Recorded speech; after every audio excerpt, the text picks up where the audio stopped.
warahmatullahi wabarakatuh. Waalaikumsalam warahmatullahi. Hamdan syukran lillah. Asyhadu an la ilaha illallah wahdahu la syarika lah wa asyhadu anna Muhammadan abduhu wa rasuluhu la nabiyya ba'dah. Allahumma shalli wa sallim wa barik ala nabiyyina Muhammad wa ala ali Muhammad. Rabbi shrah li sadri wa yassir li amri wahlul 'uqdatam min lisani yafqahu qawli amma ba'du. Segala puji hanya milik Allah. Pada kesempatan yang berbahagia ini masih diberikan Allah kenikmatan iman wal Islam, kenikmatan jasmani dan rohani. Alhamdulillah. Kedua kalinya salawat serta salam senantiasa tercurahkan kepada baginda Rasulullah Muhammad sallallahu alaihi wasallam, khatamul anbiya wal mursalin minal zulumati ila nuril nabiyya ba'da. Pribadi yang mulia, teladan utama. Semoga keluarga besar kita, istri tercinta kita, suami tersayang kita, anak-anak permata hati kita, cucu-cucu kita, duriah-duriah kita kelak bisa mendapatkan syafaat Rasulullah Muhammad SAW. Amin amin ya rabbal alamin. Ma'asyiral muslimin jamaah salat isya tarawih yang nanti akan ditutup dengan salat witir rahimakumullah. Pada kesempatan yang berbahagia ini saya ingin mengungkap sebuah cerita. 100 tahun yang lalu ada sebuah percakapan yang luar biasa, sebuah percakapan yang relevansinya sampai hari ini itu begitu berdampak luar biasa pada kehidupan manusia. Sebuah percakapan santri yang protes kepada sang kiai. Sang santri berprotes bukan karena apa-apa, hanya ingin mempertanyakan sebuah pertanyaan yang diendap dalam hati sang santri, karena selama kurang lebih 3 bulan lamanya sang kiai membahas sebuah surat yang tidak pernah diganti. 3 bulan lamanya sang santri memberanikan diri berkata, "Pak Yai ngapunten, sak menika sampun 3 sasi surat ingkang jenengan ajarkan kami ini kok mboten diganti-ganti." Sang kiai tersenyum lalu bertanya, "Awakmu wis hafal?" Sang santri dengan bangga menjawab dengan lantang, "Nggih sampun to Yai, pripun to Yai?" Sang kiai tersenyum lagi dan bertanya lagi dengan pertanyaan kedua yang sama, "Temen tak awakmu wis hafal?" "Saestu Yai, sampun hafal."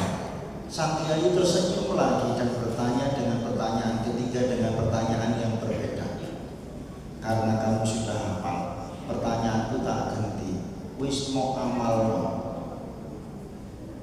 Sang santri terdiam, tapi sang kiai tidak marah. Sang kiai berdiri, pergi ke belakang rumah, mengambil beberapa peralatan mandi dengan beberapa makanan dan pulpen serta alat. Sang kiai berkata dengan sangat lembut kepada santri, "Iki jebo, iki alat mandi, iki menyo. You know menyo? No? Jenengan kok semprot Pak menyo iki lho. Nek sing ngomong jenenge takoyaki, dorayaki, mentai, motor-motor iki. Niku dibetokan sedaya. Kalau mendem lah. Iki buku. Santri terdiam mendengarkan instruksi arahan dari Pak Yai. Boleh ana arek-arek nang alun-alun sing gak open, sing durung ado, sing gak wong tuwa adu sono sing resik. Nek wis kok adu si pangan ki ono makan. Nek wis banget baru tuturon pembelajaran. Bapak Ibu yang dirahmati oleh Allah, ini percakapan yang luar biasa. Jauh sebelum Pak Menteri kita, Menteri Pendidikan kita khususnya, tentang sekarang kan deep learning, ngerti nggih? Deep learning, joyful learning. Pak Yai ini sudah menerapkan sebuah metode pembelajaran bener nih. Kalau jenengan dulu masih ingat, ada buku tulis Sinar Dunia, experience is the best teacher. Betul Pak? Oh, harus tuh WKP berarti. Jadi Masya Allah, maknanya pun nopo. Puasa tahun ini harus berbeda Bapak Ibu, harus berdampak, harus memiliki makna bahwasanya hari ini dunia dalam skala global maupun skala regional lokal domestik sedang tidak baik-baik saja. 25 jam atau 27 jam sebelum laknatullah Israel Amerika nyerang Irak, kula niku nulis teng laman Facebook kula. Ngeten tulisannya. World War III is coming, are you ready? Pokoknya tulis. Dan tidak lama kemudian terjadilah serangan itu. Dunia sedang kacau. Atau dunia kadang-kadang itu memutarbalikkan fakta siapa yang sering memframing di media. Dunia sedang tidak baik-baik saja.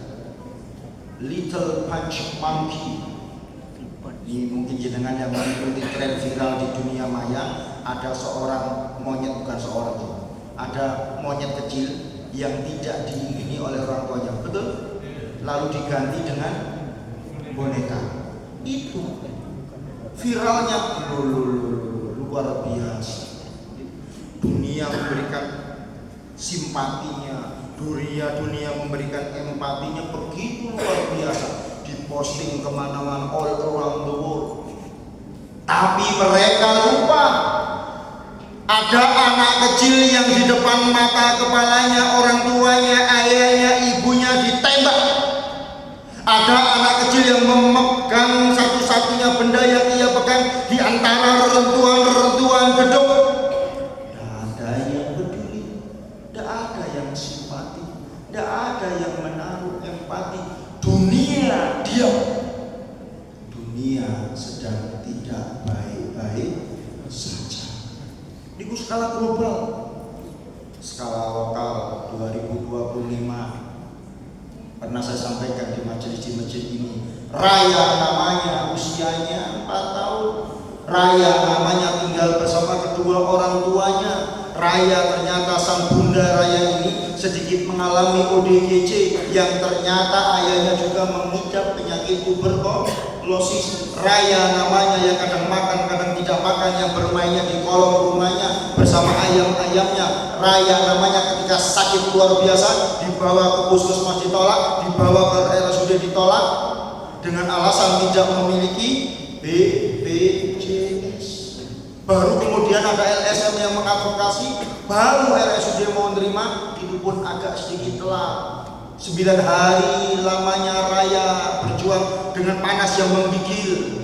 Dari matanya keluar cacing, dari telinganya keluar cacing, dari duburnya keluar cacing, di otaknya di CT scan itu ada telur-telur cacing. Cacing-cacing yang keluar tadi dari mata, dari telinga, dari dubur itu dikumpulkan Bapak 1 kilo beratnya.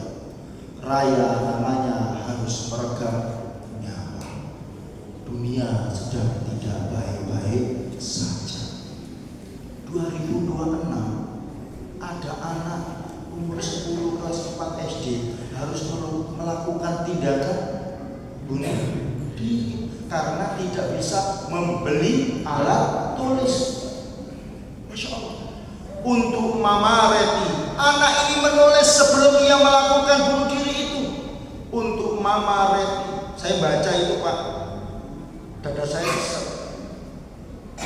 Untuk Mama Reti, Reti itu mamanya, ibunya, bundanya. Jangan cari aku Mama, aku pergi jauh Mama, biarkan aku pergi Mama. Masya Allah. Bapak Ibu yang dirahmati oleh Allah, dunia sedang tidak baik-baik saja. Maka momentum bulan suci Ramadan sakmenika harus menjadikan kita lebih peka.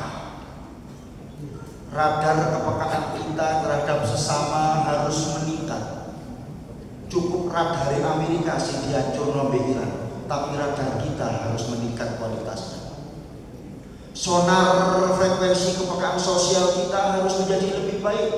Jangan bangga ketika hari ini, puasa tahun ini, puasa bulan ini, kita merasa ibadah kita baik, spiritual individual kita merasa baik, tapi spiritual sosial kita semakin melemah. 5 hari yang lalu ketika saya bersama teman-teman itu pagi-pagi mencari beberapa perbekalan di daerah Kebrau, itu disapa oleh salah satu babin Kamtibmas Karangpilang. Saya namanya kalau salah Pak Cahyo. Ustaz, assalamualaikum. Waalaikumsalam. Kenapa Pak? Ini disuruh buka polsek mencari beberapa bahan untuk nopo Pak. Itu loh Pak, di dekat masjid Muhammadiyah daerah Karangpilang mereka itu anak janda, anak ini kekurangan Pak. Saya sebagai orang Muhammadiyah Pak, tertampar wajah saya Pak. Ono masjid Muhammadiyah nang sampingi ono warga sing kekurangan. Saya langsung bilang, Pak, sampaikan ke ibu tadi, jika mau putra putrinya kami ambil, kami taruh di panti asuhan Muhammadiyah Pak. Loh itu Masya Allah Pak. Karena saya tidak ingin menjadi golongan aro'aitalladzi yukadzibu. Momentum bulan suci Ramadan yang berharga ini mungkin kita tidak akan mendapati lagi tahun depan, tapi momentum bulan suci Ramadan saat menikah harus meningkatkan sonar sosial kepedulian kita kepada sesama. Tidak boleh biasa-biasa saja datangnya bulan suci Ramadan, berprosesnya bulan suci Ramadan, dan akan berlalunya bulan suci Ramadan harus berdampak, harus bermakna. Tidak boleh biasa-biasa saja. Ini Masya Allah. Maka momentum ini harus kita maksimalkan sebaik-baiknya. Tidak boleh kita abai, tidak boleh kita cuek. Nek tahajud, Masya Allah. Nek deres Quran, Masya Allah. Nek umroh 3 tahun, 1 tahun 3 kali. Kesempatan haji, Puroda selalu berangkat. Tapi ono tonggone Pak, gak iso mangan Pak. Ono tonggone Pak, gak iso budal sekolah, gak ada duit saku Pak. Dolim Pak. Dolim. Masya Allah. Karena ajaran Islam itu ajaran yang kompleks, selalu mempertautkan, menghubungkan hablum minallah wa hablum minannas. 2 aspek yang saling berkaitan yang tidak boleh ditinggalkan salah satunya. 2 aspek kehidupan yang saling mengikat yang tidak bisa dilepas antara keduanya. Saya teringat Nabi itu pernah berkata, jika engkau ingin melihat seorang syuhada yang masih berjalan di muka bumi, lihatlah Tolha bin Ubaidillah. Masya Allah. Rasulullah itu nyebut nama ini. Abu Bakar As-Siddiq di surga, Umar bin Khattab di surga, Utsman bin Affan di surga, Ali bin Abi Thalib di surga, Abu Ubaidah bin Jarrah di surga, Abdurrahman bin Auf di surga, Sa'ad bin Abi Waqqas di surga, Bilal bin Rabah di surga, Tolha bin Ubaidillah di surga. Kalimatnya menghentak. Jika engkau ingin melihat syuhada yang masih berjalan di muka bumi, lihatlah Tolha bin Ubaidillah. Kalimatnya, jika engkau ingin melihat syuhada, jenis syuhada itu wis mati. Tapi anda dengan Tolha bin Ubaidillah membela agama Allah, wajahiduna fi sabilillahi bi amwalikum wa anfusikum dzalikum khairul lakum in kuntum ta'lamun. Membela agama Allah tidak hanya dengan harta bendanya, tapi dengan jiwa raganya. Membela kehormatan Rasulullah ketika terhimpit di perang Uhud. Masya Allah. Dan Tolha ini termasuk orang yang sultan kados Abdurrahman bin Auf. Suatu ketika Tolha bin Ubaidillah ini mendapatkan keuntungan yang besar. Menurut riwayat itu 700.000 dirham. Itu kalau dikurskan kurang lebih 3 miliar sekian. Ketika pulang ke rumah itu kepikiran dan ngobrol sama istri, Bu, dino iki untuk wakil. Kok iso ya orang-orang mukmin mendapatkan keuntungan banyak dan dikirnya? Apa gak takut dihisab? Iki ibu iki seperti ibu-ibu jamaah Masjid Gunung Sari, Pak. Jawabannya Pak, ya menisu ya tonggo kanan kiri sing butuh kek. Wah, niku ibu jamaah Masjid Gunung Sari, luar biasa. Tolha bin Ubaidillah berkata, nasihat sampeyan itu luar biasa. Akhirnya besok pagi 700.000 dirham ini dibagi Pak kepada para sahabat. Lalu sang istri berkata, ya, apakah masih ada hak untukku? Waduh, masih ada 1.000 dirham. Masya Allah. Ini Masya Allah. Karena Tolha bin Ubaidillah ingin disayang oleh Allah, ingin dicinta oleh Allah.